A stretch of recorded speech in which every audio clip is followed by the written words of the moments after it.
kita berjalan, sungguh banyak hitungan masa.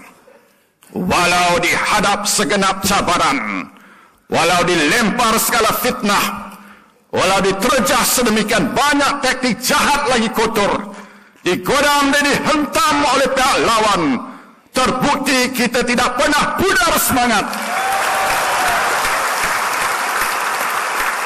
Kita tidak akan menyerah dan tidak akan mungkin padam cita-cita suci dan murni kita. Artinya pada perhimpunan kali ini, setelah saya belik-belik dan saya kaji-kaji pengalaman yang saya telah lalui selama 35 tahun dalam parti, bersempena pula UMNO sudah menjangkau satu umur yang sangat dewasa, berpengalaman dan matang, yakni 65 tahun. Elok rasanya kalau dikupas pula, siapakah dan apakah artinya menjadi orang UMNO?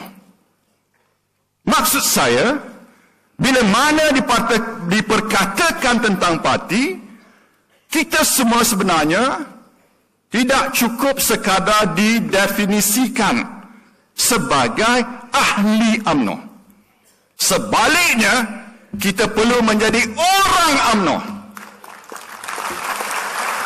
Makna kata, orang UMNO yang tergambar dan terpamer perwatakannya melalui tindak tanduk serta sistem nilai yang dipegang. Saudara dan saudari, pertama sekali, orang UMNO itu adalah orang yang taat dan setia kepada parti.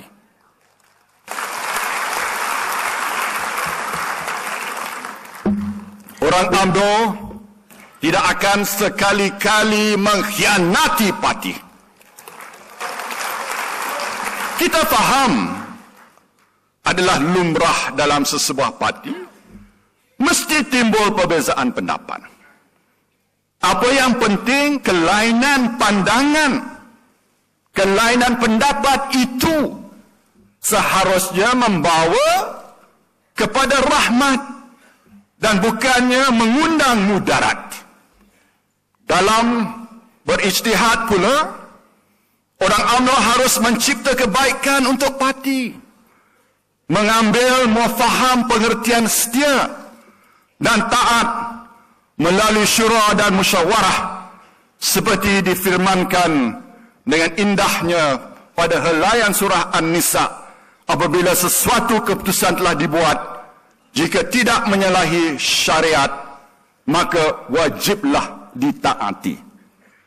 Contohnya, kita mahu pengikut seperti Khalid Al-Walid yang taat mengundur diri sebagai panglima perang apabila diarahkan oleh khalifah dan hanya ikut serta sebagai soldadu biasa.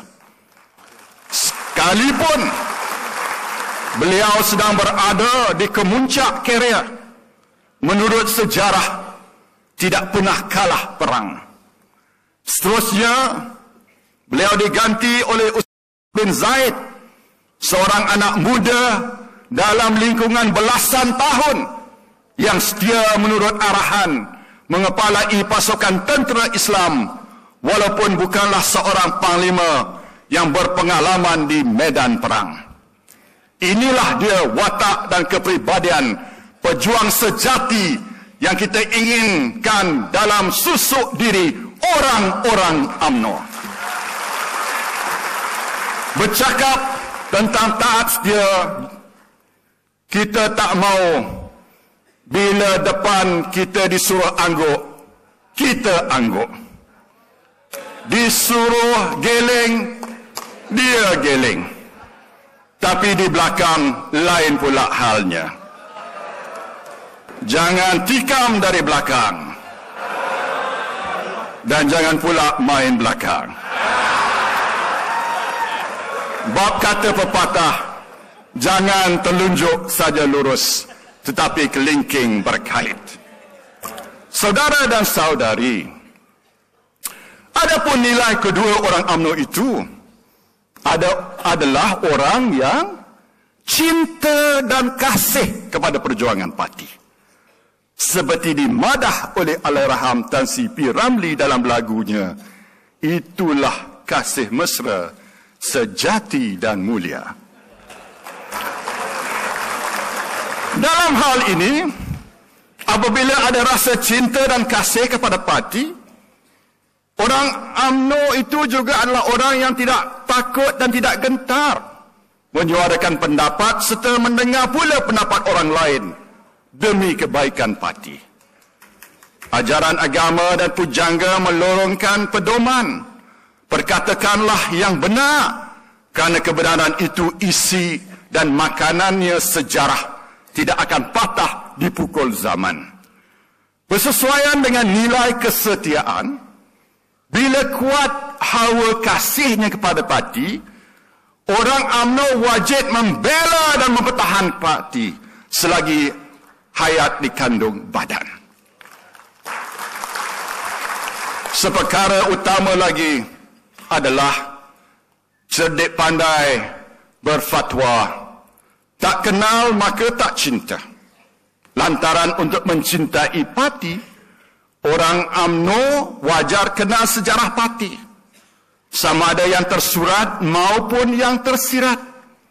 Begitulah seharusnya menjiwai prinsip serta falsafah perjuangannya.